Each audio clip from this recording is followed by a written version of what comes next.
بسم اللہ الرحمن الرحیم۔ السلام علیکم ورحمۃ اللہ وبرکاتہ۔ نحمدہ ونصلی علی رسولہ الکریم، اما بعد۔ اولاد کو فرما بردار بنانا چاہتے ہو تو محترم ناظرین، بحیثیت والدین سب سے اہم چیز اپنی نیت کی اصلاح کرنا ہے۔ کسی کے لیے برا نہ سوچا جائے، دوسروں کے لیے اپنے دل کو صاف رکھا جائے۔ والدین کی نیت اولاد پر بہت اثر رکھتی ہے۔ خیر بانٹنے، دوسروں کی خیر چاہنے سے خیر ہی پلٹ کر آتی ہے۔ کسی سے کیسا شکوہ یا تکلیف والا معاملہ ہو، اللہ کی رضا کے لیے اللہ سے اس سخت دن کی معافی کی امید میں لوگوں کو سچے دل سے معاف کر دیا جائے، دوسروں کی کامیابیوں پر دل سے خوش ہوا جائے، دوسروں کے مسائل پر دل سے دعا کی جائے۔ دوسری اہم چیز، اپنے والدین کے حقوق ادا کیے جائیں، ان کے ساتھ بھلائی والا معاملہ کیا جائے، ان کی دعائیں سمیٹی جائیں۔ یہ بہت اہم نکتہ ہے۔ اور پھر یہ کہ خود اللہ کی ہر طرح کی نافرمانی سے بچا جائے۔ جیسا کہ ہم اپنی اولاد کو دیکھنا چاہتے ہیں، ویسا ہی خود بنتے جائیں۔ نہ دھوکہ دیں، نہ جھوٹ بولیں، نہ امانت میں خیانت کریں، اور خود اللہ کے حقوق اور لوگوں کے حقوق ادا کرنے کی پابندی کریں۔ آدھی تربیت یہی ہے۔ ہمارے بچے ارد گرد کے ماحول سے بے خبر ہو چکے ہیں۔ ان کے ساتھ ہلکی پھلکی بات چیت کے بہانے خود تلاش کریں۔ آئس کریم منگوا لی یا ان کی پسند کی کوئی چیز، ساتھ ہلکی پھلکی بات چیت بھی کر لیں۔ قرآن و حدیث کی کسی بات کا حوالہ دیتے وقت ان کو بتائیں کہ اولاد والدین کے لیے صدقہ جاریہ ہے، کیسے بن سکتی ہے۔ ہمارا بیٹا یا بیٹی کیسے نیک عمل کر کے ہمیں روز محشر نجات دلا سکتے ہیں۔ موبائل اور ٹی وی سے ہٹ کر مواقع فراہم کریں کہ وہ کچھ نیا سیکھ سکیں۔ ہم نے بچوں کو ہر چیز پلیٹ میں سجا کر دی ہے، بیٹھے بٹھائے ہر چیز ان کو میسر ہوتی ہے۔ بچوں کو ٹی وی کے پرفیکشن کے چکر میں بیکار نہ بنائیں۔ ان کو اپنے چھوٹے چھوٹے کام خود کرنے دیں، جیسے اپنے برتن سمیٹنا، بستر بنانا۔ ان کو ہنر سکھائیں، کاملیت تصور سے باہر نکالیں۔ ان کی معمولی غلطیوں کو نظر انداز کرنا سیکھیں، غلطیوں سے ان کو سیکھنے کا موقع دیں۔ ان چیزوں کی اہمیت سے بڑھ کر ان کی ذات کے وجود کی اہمیت کا احساس دلائیں۔ ایک بہت اہم نکتہ یہ ہے کہ کچھ دینی گھرانوں میں دیکھا گیا ہے کہ والدین زبردستی بچوں کو دین پر عمل کرواتے ہیں۔ زبردستی ٹی وی بند، زبردستی گانے نہ سننا، زبردستی کا پردہ اور نماز روزہ، اور جو ہی بچے بڑے ہوئے، والدین کے اثر سے باہر نکلے، تو سپرنگ کی طرح انہوں نے اس آزادی کو خوب منایا۔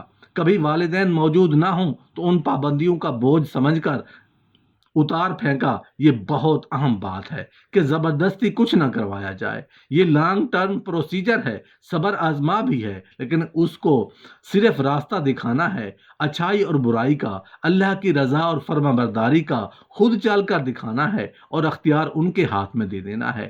سالوں کی محنت ضرور رنگ لائے گی۔ اور ہر اہم بات سے بھی اہم بات دعا، دعا اور صرف دعا۔ والدین صرف کوشش اور دعا کر سکتے ہیں، ہدایت اللہ دیتے ہیں، تربیت اللہ فرماتے ہیں۔ ہر نماز کے بعد خصوصی دعا، اذان اور اقامت کے درمیان دعا، ربنا هب لنا من ازواجنا وذرياتنا قرة اعین واجعلنا للمتقین اماما کو اپنا اوڑھنا بچھونا بنا لیا جائے۔ اللہ ہمیں اور ہم سب کو، اولاد کو اپنا محبوب بنا لیں گے، ان سے راضی ہو جائیں گے، ان سے عافیت و اخلاص کے ساتھ اپنے دین کی خدمت لیں۔ ہماری نسلوں کو دین کی محنت کے لیے قبول فرمائیں، انہیں ہمارے لیے صدقہ جاریہ بنائیں، اور انہیں صحابہ کرام رضی اللہ عنہم کے نقش قدم پر چلائیں۔ سارا دن دنیا دیکھ دیکھ کر اور دنیا کی باتیں سن سن کر جو دنیا کی محبت دل میں پیدا ہوتی ہے، دنیا کے اس میل کچیل کو بہت محبت اور پیار سے صاف کر کے آخرت کی فکر، اللہ کی محبت دلوں میں ڈالنے کی محنت کی جائے۔ جیسے حدیث پڑھنا، سیرت النبی صلی اللہ علیہ وسلم سنانا، صحابہ کرام رضی اللہ عنہم کے حالات زندگی سنانا، اچھی مثالیں، اچھی باتیں، تذکرے اہم ترین ہے۔ یہ تذکرے ہی ہے جو فکر مرتب کرنے کے میں مددگار ہوتے ہیں۔ ہم دن بھر جو بولیں گے وہ ہماری فکر کا محور بن جائے گا۔ کبھی زبردستی کچھ نہ کروایا جائے، صرف بتانا ہے، سمجھانا ہے، ان کو اختیار دینا ہے۔ زبردستی کروائیں گے، کام دیر پا نہیں ہوتے۔ مستقل فکر جگانی ہے، ہم ان کے ساتھ ہوں یا نہ ہوں، اللہ کے ساتھ انہیں ہونے کا ان کے دلوں میں بٹھایا جائے۔ یہ سٹنگ روزانہ کی بنیاد پر ہو، کوئی عذر ناغہ کوئی کیے بغیر سالہ سال کرنے سے خود بخود نتیجہ سامنے آنے لگے گا انشاءاللہ۔ نماز کی خود پابندی کرنی چاہیے تو خود بخود بچے بھی کریں گے۔ ان کو چھوٹی عمر سے نماز کے لیے ذہنی طور پر تیار کرنا ہے۔ نماز کو زندگی کا سب سے اہم کام سمجھنا اور سمجھانا ہے کہ اس سے اہم کوئی اور کام نہیں، جہاں بھی ہو، جیسا بھی موقع ہو، شادی بیاہ، سیر و تفریح، مشکل آسانی، ہر حالت میں خود بھی نماز پڑھنی ہے اور بچوں سے بھی محبت کے ساتھ پابندی کروانی ہے۔ روزانہ کی بنیاد پر قرآن کی تلاوت کا معمول بنانا ہے۔ جیسا کہ آج کل کے حالات ہیں، ہم نے انہیں میڈیا کے حوالے نہیں کر دینا کہ بچے کی تربیت کرے، خود وقت دینا ہے۔ میڈیا کا درست استعمال سمجھانا، گناہ سے نفرت کو ان کے دل میں بٹھانا، تنہائی کے گناہ سے بچنے کی ترغیب، ان کے نقصان، نگاہ کی حفاظت اور سب سے اہم بڑھتی عمر میں ان کی جسمانی تربیت، جسمانی تبدیلیوں سے آگاہی اور جائز و ناجائز، محرم نامحرم کا تصور۔ خود ایسی فیملیز سے تعلق بڑھائیں جن سے مل کر ہمارے ایمان تازہ ہوں اور جو ہماری آخرت بنانے میں مددگار ہوں۔ صحبت بہت اہم چیز ہے۔ دین میں مددگار لوگوں کی صحبت اختیار کی جائے۔